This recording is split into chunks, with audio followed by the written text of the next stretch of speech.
Hello, world, and welcome to the Quick Kick Picks presented by Bros Talking Soccer. My name is Dave Knittel. I'm here with my brother Christian. Christian, hello, how are you doing today? Hello, Dave. I'm doing great. Can't wait to talk about some MLS. Yes, and we have quite a lot of MLS to talk to. So just a quick heads up, we are recording on Thursday, July 18th. The two Thursday games have not happened yet, so that may impact what we talk about here. It may not, but just wanted to give that quick disclaimer. We're going to be previewing all 12 MLS matches coming from July 19th through July 21st here. Christian, anything you would like to say or advise to viewers? Yeah, I want them to just, show your true nature. Like, believe in yourself here, because if you believe in yourself, anything can happen. And as the person who's winning this again this month, you should just believe everything I say. Okay, so for what Christian's alluding to, you can play along with us at home or wherever you're watching this video. Leave your predictions if you're watching on YouTube below, or preferably reply over on our Twitter at BTSoccerPod with your predictions for all of these matches. If you get the home team score correct, that is a point. If you get the away team score correct, that is a point. If you get the result of the match correct, that is a point.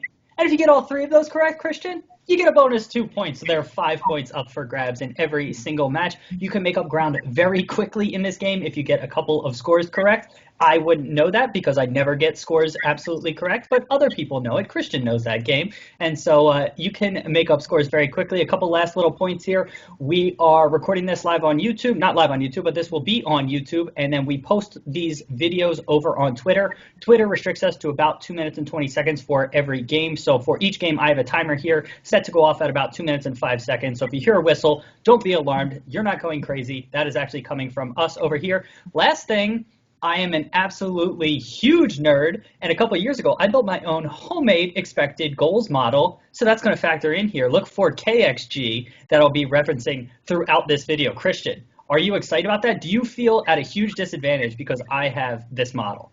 Dave, I never feel at a disadvantage when we're playing a game here. All right, so we'll see what happens, and tune back in to our next video so I can show you how bad I smoke Christian. Getting to our first match of the weekend, Friday, July 19th, we have the LA Galaxy hosting LAFC at 10 p.m. Eastern Standard Time in El Tráfico. Christian, what's going to happen here? This is going to be a fun one. Obviously, this is a rivalry match. Same city, battle for LA. I think that this is going to go one way, and that's going to be LAFC. The Galaxy just haven't looked as sharp as they did earlier in the year, and I think that's going to show again. LAFC, on the other hand, just continue to grind out results. They are so talented. They have the better roster. They have a better coach. They are just set to win this game. I know it's going to be a tough game just because of the fact that it is a rivalry match. If Zlatan's up for it, he can be unstoppable, but Carlos Vela on the other side can do that on his own as well. So I think LA overall are the better team. It will show, and they will win this game 2-1. LAFC, because they're both LA, right? Yeah, sorry. Yeah. So the Galaxy, since May 29th, they've alternated wins and losses across all competitions. They lost last Friday to the Quake, so that would mean they win here, right? No, not exactly. I'm with Christian. I expect LAFC to win. I just don't have faith in the Galaxy defense. They are 6th in the league in goals conceded per game, but they're tied for the most shots conceded per game at home. That's not usually a good statistic to be giving up that many shots, especially at home. Against LAFC's high-flying attack, I think that'll come back and bite them. LAFC, meanwhile, they rested Carlos Vela after that short turnaround last week and playing a Friday match, and they still were able to win at Houston. They're the best road team in the league. They're the only team on the road to have an above 500 win percentage. And our KXG, so my homemade expected goals model, has this one being 1.48 expected goals for the Galaxy to 1.72 for LAFC. It's a rivalry game, so stats don't always mean a ton, but signs are pointing to LAFC. I'm going to go with that. I have this being high scoring, 3-2 to LAFC. Christian, anything else you want to say? Wow, that's a bold prediction. I don't think the Galaxy are scoring more than a goal here, but LAFC definitely, I could see them scoring more than 2. Yeah, it'll be really interesting to see. Both teams obviously have those superstars, and it'll be interesting to see if both defenses really try to take out Zlatan and Vela, and if other players rise, or if those guys can really step up. Anything else? Nope. Moving to Saturday, July 20th, we have the Columbus Crew hosting the Montreal Impact at 7:30 p.m. Eastern Standard Time. Now, Columbus, midweek, they fought back for a 2-2 draw against Chicago. That was their first multi-goal MLS game since June 1st. Zardes and Romario Williams scored, so it's really an encouraging sign from Columbus to get any goals on the board, but especially from your strikers. Having said that, they still have the lowest points per game in the league at 0.82 points per game. Montreal, meanwhile, they didn't play midweek, and they lost 2-0 at home to TFC over the weekend. They have 3 straight MLS losses. They haven't kept a clean sheet since May 18th when they drew 0-0 with the New England Revolution. In our KXG, my homemade expected goals model, we have this one 1.2 to 1.22, so incredibly even in my homemade expected goals model. They're 2 of the lowest scoring teams in the league, and that's why I think this ultimately ends up 1-1. Christian, what are you expecting? Well, if your little system over there is predicting that, yeah, I got to go KXG. against it because it can't possibly be right. This is soccer, Dave. You can't predict it with machines. I think that this game is going to Montreal on the road. I think Columbus did do well to fight back to get a 2-2 draw with Chicago, but Chicago are inconsistent. Montreal, on the other hand, are inconsistent as well. They can be very up for it on a certain day, and they could just be absolutely abysmal on another. On the other hand, Columbus have just been abysmal in every game pretty much so far. So when you weigh it that way, I'm saying that Montreal does walk in and get a road win here. I think it's going to be tight. But I just think that Montreal have a better team. Columbus might have the worst or second worst team in the league at this point. So I just have no faith in them defensively. Yes, they might score a goal, but I'm thinking Montreal gets a comfortable 3-1 win on the road. Wow. Yeah, I just don't have the confidence in Montreal. For as bad as Columbus has been, Montreal really hasn't been that great either. So I find it really tough to see Montreal getting a multi-goal victory Montreal here. still just sit really high up in the table in the East, and I know it doesn't really mean much, and it might change, but Columbus, on the other hand, just are nothing to really be confident in either. All right, we'll see what happens there. Next match, the Philadelphia Union are hosting the Chicago Fire at 7:30 p.m. Eastern Standard Time. Christian, are you going first? Yep. What are you expecting to happen here? So I'll be at this game, so I'm hoping for some goals. You're playing after. I will be playing immediately following the game. So those of you listening who are going to the Union game, or even if you're not planning on it now, definitely think about it because you'll be able to see me out there winning a cup, the Kelly Cup final for Casa. Check it out. All right, so I'm predicting this Union game, though, because that's a separate issue. I think that the Union are going to get a win here. I know they haven't been really that great at home specifically recently, and overall they haven't really been that dominant. But I think that they return home. Chicago are 10th in the East right now. They have, I don't know, they're very weird in the way that they play as well. They can have really good games and they can be just awful as well.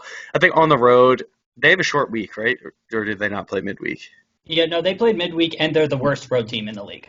Yeah, so I just obviously have no confidence in that. If the Union can get Montero back, that is a huge plus. If Kai Wagner is back at left back, that's also a huge plus. Ilsinho coming off the bench is the best player in the league. Off the bench, let me be clear there. And I just think that the Union are going to score goals. They create one of the most dominant, dynamic attack in the league, and they're going to win this game 4-1.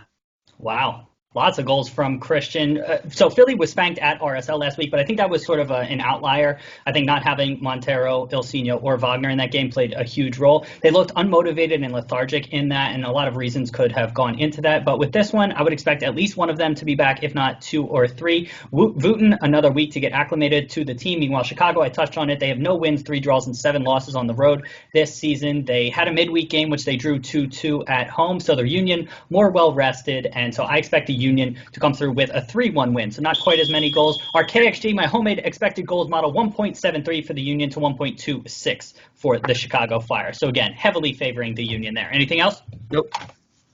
Next match we are talking about, we have Toronto FC hosting the Houston Dynamo at 7:30 p.m. Eastern Standard Time. Now, both of these teams played midweek with very different results. Toronto, they won 3-1 over the Red Bulls with Josie Altidore getting a wonder goal. That back heel was ridiculous. Omar Gonzalez looks really good at center back as well. Bradley looked a little bit shaky. He was caught in possession a couple of times, and that's a concerning sign from a Toronto perspective. But having said that, Houston looked awful against Atlanta. Now, a lot of that had to do with Elise picking up a red card in the 6th minute for something so stupid. Why do you even get in the ref's face? That is 100% on him.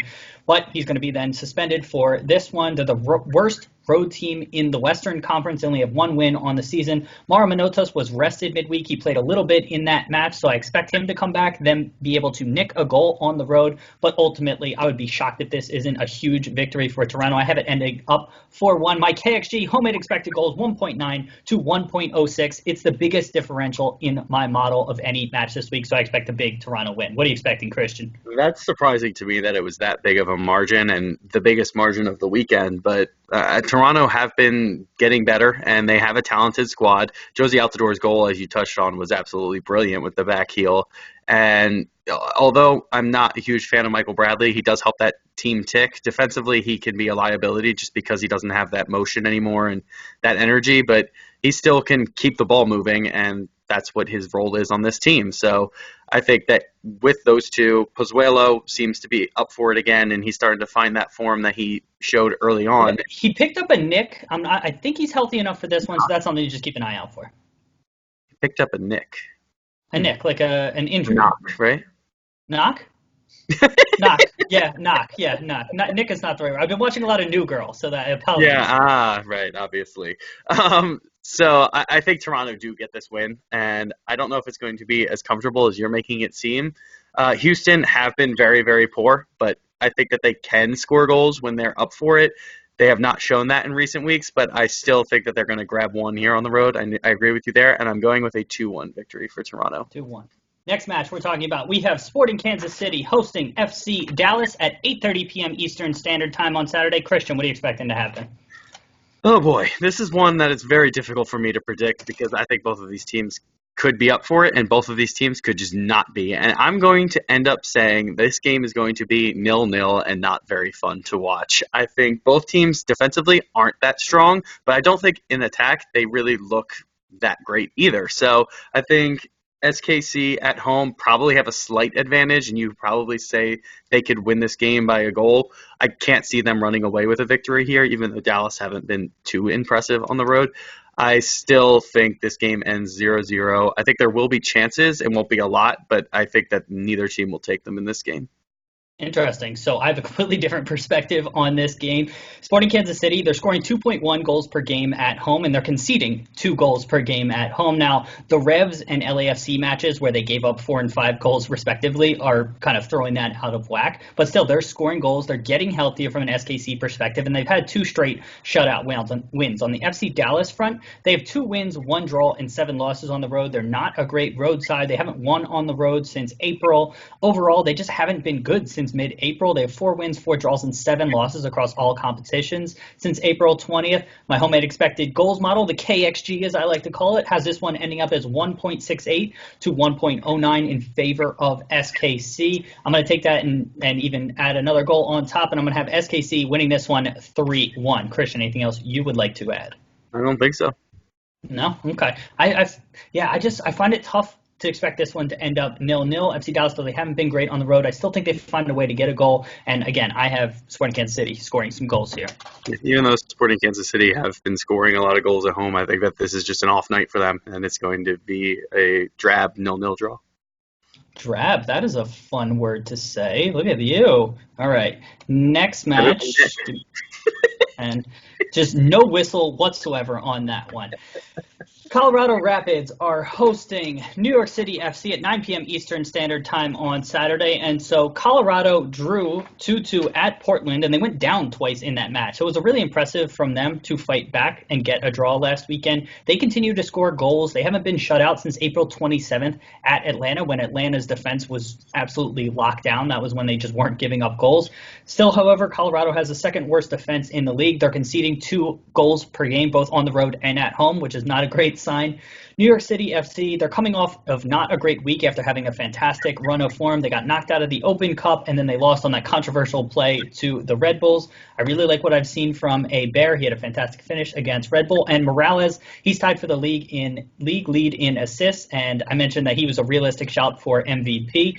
And, if something catastrophic happens to Vela and LAFC, New York City FC isn't terrible on the road. They actually have a positive goal difference. And so I'm going to ignore the numbers. My KXG, my homemade expected goals model, has this one 1.47 to 1.12 in favor of Colorado. But I'm predicting a 2-2 draw here. Christian, what do you expect? Wow, that's a lot of goals in this game. I think that this game is going to be very interesting. I'm having a tough time leaning one way or the other because LAFC have been very good until the last two games. And oh man, this is tough. I think Colorado for as bad of a start as they had, they did bounce back. They haven't been as good in the past couple of weeks as they were on that initial run of form when Casey Keller, right? Or Connor Casey. Connor Casey. The other one. Sounds so. Wow, that was weird. So Connor Casey took over, and yeah, I expect Colorado to just win this game. I think New York City FC still have pretty much the East in their hands if they are able to win their games in hand. But, I mean, that's easier said than done. That's a big if, yeah. Do it. Yeah, I mean, it's better to be in front than chasing, but they do have the advantage on points per game right now, and I wouldn't be surprised if they did get a result, still going with Colorado in a 2-1 victory. Next match we're talking about, we have Real Salt Lake hosting Minnesota United at 10 p.m. Eastern Standard Time. I have this one as being one of the most underrated matches of the weekend, but Christian, what are you expecting to happen here? So Real Salt Lake, after last week, I just don't know. They performed well against the Union, but I think a lot of that was the Union not playing well. So I think that they have the talent to compete with anybody on the given day, but they really aren't as good as that scoreline may have shown. Minnesota, on the other hand, are in really, really good form right now, and I think that they are going to score goals. I think Real Salt Lake at the same time will score goals as well, and I think this is going to be one of the higher scoring matchups this week. And I'm going to go with a 3-3 draw at Rio Tinto this week. So that is hilarious. I'll circle back on that when I finish my predictions. But RSL, they are absolutely scorching hot at home in MLS play over their last 5 matches. They have 5 straight wins at home. They have 12 goals scored and only 1 conceded over that run. Savarino is playing like a man who wants to be transferred to Europe as soon as possible. He's been lighting things up. Coming off that 4-0 scoreline against Philly, they were more physical, they were more prepared, and more ruthless in that match. So again, they're in a great run of form. Minnesota, meanwhile, they're 7 straight wins across all competitions. That's incredible for the side. They have 4 wins in 10 MLS road matches, and that's pretty good from an MLS perspective. Also, Toy, I think it's Mason Toy, has absolutely burst onto the scene. He's provided a legit third scoring option for them behind Quintero and Rodriguez. My expected goals model, my KXG homemade expected goals model, has this one being 1.28 goals to 1.18 goals. So again, very tight in favor of RSL, low scoring. I wanted to predict, it's funny you're saying that, I noted 3-3, but I said, no, Dave, you got to listen to your model, and I'm going to try to do that. And so I'm predicting a draw as well, but I'm going to say it ends up low scoring, even though deep down I feel like it is going to be 3-3, but I'm going to go with 1-1 here. Anything else you want to add? Interesting. I think with both teams scoring goals and winning games a lot recently, there is going to be a lot of goals in this game, and I just don't know how you could doubt that. You can't doubt the KXG. Christian can't doubt the KXG. Next match and final match on Saturday, we have the Vancouver Whitecaps hosting the San Jose Earthquakes at 10 p.m. Eastern Standard Time. It's me. So in this one, I have San Jose getting a shock road victory. It shouldn't be a shock. It's just road victories in MLS are surprising. I shouldn't say shock. That was a poor choice of words on my part.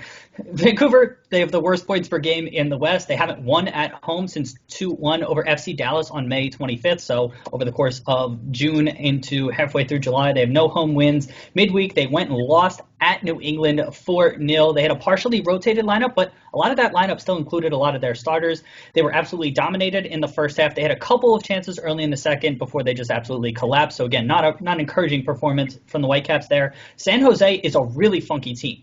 They have nearly identical numbers on the underlying stats for both their home and away form. And so they also have the highest number of shots away from home in the league. And they have nearly double the amount of shots from outside of the box. So they're taking lots of long-range shots from outside of the box on the road. They didn't play midweek. They won at LA last Friday. They've won 4 of the last 5 matches.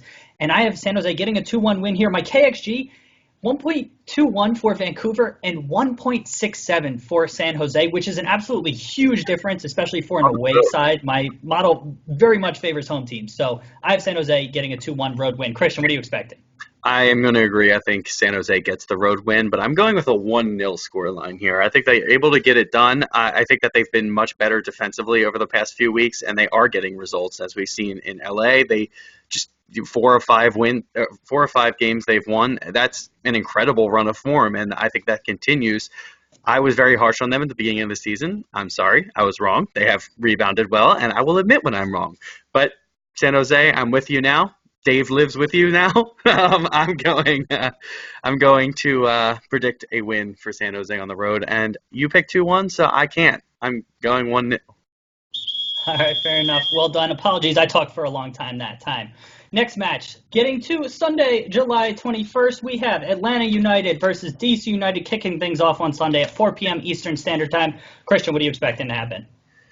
Well, if LA's weren't playing and Seattle and Portland weren't playing, this would be the highlight of the week for me. But Atlanta versus DC is one of the highlights still. It is probably the third best game of the weekend, just in overall just importance to the league. And with the second versus third place in the East playing each other, it's obviously going to be a showdown. And I think Atlanta at home are going to win this game. I think it's going to be very tight. I think defensively, they're going to finally find that form that they've been missing in the past few weeks. They'll rediscover that home leg, and they're going to win this game 2-0. I knew you were going to say that. Yep, that's what I have as well. So Atlanta, they're coming off of a 5-0 home victory over Houston midweek. The early Elise red card obviously played a huge role in that scoreline, but it was the Joseph Martinez and Julian Gressel show, and they didn't really expend a ton of energy in that match. So I don't think they'll have too much of an issue from that match and too much of a lag. Also, they have 7 wins, 3 draws, and 1 loss at home. That loss came on April 20th, so they've been in a good run of form at home. I think they're slightly vulnerable, specifically at left back defensively, but they're only conceding 0.7 goals per game at home. I'm with Christian. I think they find that defensive form again. DC, meanwhile, they're going to have played Thursday, so we're recording before they actually play. Disregarding what happens in that match, they only have 1 win for DC in June or July, and that came at home versus Orlando. They're not really scoring on the road. They only have 8 goals in 9 games. My expected goals model, my KXG, Kniddle XG, has this one being 1.63 to 1.02 in favor of Atlanta. So again, I'm going to stick with Christian here, have this ultimately ending up as a 2-0 Atlanta win. Christian, anything else you want to add?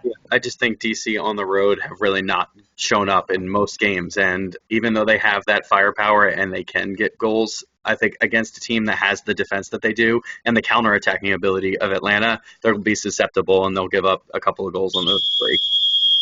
All right. Next match we're talking about, we have FC Cincinnati versus the New England Revolution at 6 p.m. Eastern Standard Time. Christian, what are you expecting to happen? Well, I thought you were first in this one. I am first here. So on this one, what I am expecting to happen is for New England to get a 2-1 road victory. So we're recording this before Cincinnati plays their Thursday match, which is really, can we just stop? It's really weird that MLS has a bunch of Thursday games today. I don't really know what that's about, and then they all play on Sunday. So it's really weird. We're recording before that. Cincinnati has no longer the worst points per game in the league. They're also no longer the lowest scoring team. Shout out Columbus for passing them on those. Ohio! They do still, however, have the worst defense in the league. But we're trying to focus on positives here. It was good that Fernando Adi got on the score sheet recently. Now, New England, they absolutely smashed Vancouver 4-0. Other than a 20-minute stretch at the beginning of the second half, they were by far the better side in that. Bo came right into the lineup, had a fantastic volley in his debut. Bunbury scored again. It's the 4th straight appearance that he has made where he has scored. And they're one of the hottest teams in the East. My KXG, my homemade expected goals model, has this one 1.34 to 1.25 in favor of FC Cincinnati. But I'm going to ignore that, and I'm going to go with a 2-1 road win for New England. Christian, what are you expecting? I think if FC Cincinnati wins today, that'll make a difference to how their form is and their just belief in themselves. I think being at home is going to play a big factor. I think New England have been one of the more consistent teams in the last couple of weeks since Bruce Arena came in. And last 2 months. Yeah, and it's going to be a tricky game for FC Cincinnati. And FC Cincinnati were absolutely shockingly poor until the past few weeks where they've picked up 7 points in their last 3 games and 2 wins in a row. So if they, including Thursday, right? Because this will be people watching this over the weekend. But if they are able to win Thursday night, or at least get a point, I think that there's no way they're going to lose at home in the next game against New England. So I'm going to go with a 1-1 draw here. Interesting. All right. I like it. Could see that happening. And the whistle's incredibly quiet again. I have no idea how this phone works. Next match we're talking about, Orlando City versus the New York Red Bulls at 7:30 p.m. Eastern Standard Time. Christian, you're going first here.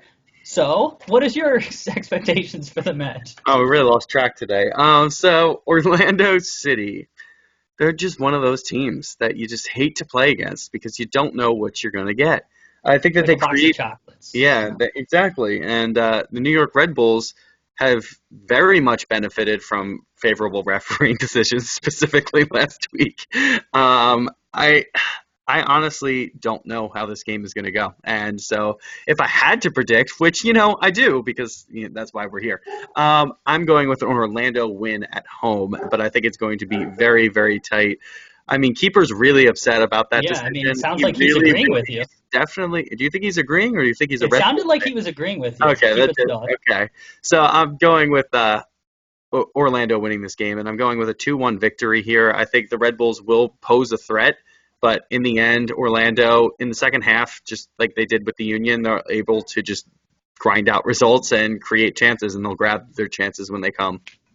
So I could see that happening, but I'm predicting something slightly different. Orlando, they're coming off of a gauntlet, 8 matches in 26 days. That's a really long time. They're going to have played at Portland midweek. We're recording before that match happens. So midweek cross-country travel is going to take a toll on them. They've also been dealing with some injuries, and the whole disciplinary committee, I don't know if Dom Dwyer is going to be suspended for this game. I would imagine he is for that terrible elbow he threw against Columbus. Orlando's only picking up 1.3 points per game at home, and they actually have a negative goal difference at home. Not encouraging signs.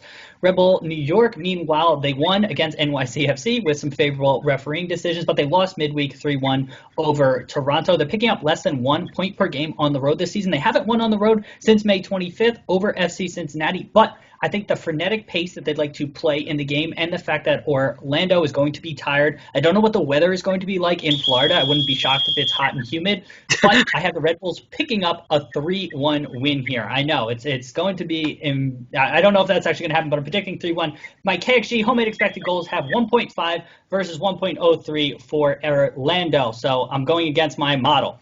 Last match we are talking about, we have the Seattle Sounders hosting the Portland Timbers at 9:30 p.m. Eastern Standard Time. This is our first Cascadia Cup, not first, but this is a Cascadia Cup rivalry match here. Seattle, they didn't have a midweek match. They are 8 wins, 2 draws, and no losses at home. They're one of the best home sides in MLS. They had a fantastic goal by Rui Diaz over the weekend, and they're probably the second best team in the West. Their only kind of loss on the season at home in competitive play came against the Timbers, but that wasn't at CenturyLink Field, and that was in the Open Cup. Portland, meanwhile, they will have played on Thursday. We're recording before that match happens. It's a late match before a rivalry game, and so I don't think that'll have much of an impact as far as fatigue is concerned on that roster, though. They've been in a good run of form. They've definitely battle-tested on the road after opening up the season with 12 straight road matches. They have 5 wins, which is the second most of any team in the league behind LAFC. My KXG homemade expected goals model has this one being 1.66 to 1.37, but you can likely throw that out because it's a rivalry game and numbers don't really factor that in. So with so much attacking talent, I'm going to give the slight edge to Seattle. High scoring 3-2 Seattle win. Christian, what do you expect there? Well, yeah, I was honestly thinking about that same score line, but you know what? I'm going to go even bolder. I'm going with a 4-3 Seattle win here. I think there's going to be a lot of goals in this game, and I really am not sold on either team defensively. I do agree that Seattle probably is the second best team in the West right now. Portland, on the other hand, are nothing to scoff at either. They have been playing very, very well, especially since they started their home match stand here. And I guess that's been like, a month and a half now, or 2 months at this point. But this one's on the road for them. Yeah, and I understand that. But just being at home, and this is a short trip for them, so that is definitely going to benefit them as well with limited travel. I just expect a lot of goals. I think both teams have it in them to create chances and to take their chances when they do come. And I know 4-3 is going to be very bold. But, you got to be bold to win the game here. And that's what we're here for, the quick kicks pick game. Wow, that was a lot of the words there. Quick kick picks game. All right, there you go. So make sure to leave your predictions and go enjoy a ton of MLS action this weekend. Quick reminder, we have t-shirts for sale. If you like what we're doing here, we have some awesome t-shirts. I'm really excited about these. I can't wait until they run, but they're on sale until August 5th. $20 for most of them, and then we have some for $25, which are a little bit softer, a little bit more high quality. Everything is high quality, but the $25 ones are, I haven't seen them yet, but I think of higher quality. And so we're really excited to get them. And yeah, feel free to do that. $2 from every shirt sold will go to One Goal United, which is a charity supporting philanthropic causes through soccer. So support us, support that awesome charity, and get excited because those shirts are going to be awesome. I'm really excited about it. This has been the Quick Kick Picks presented by Bros Talking Soccer. Christian, why don't you bring us home here? Let's go get some matches played.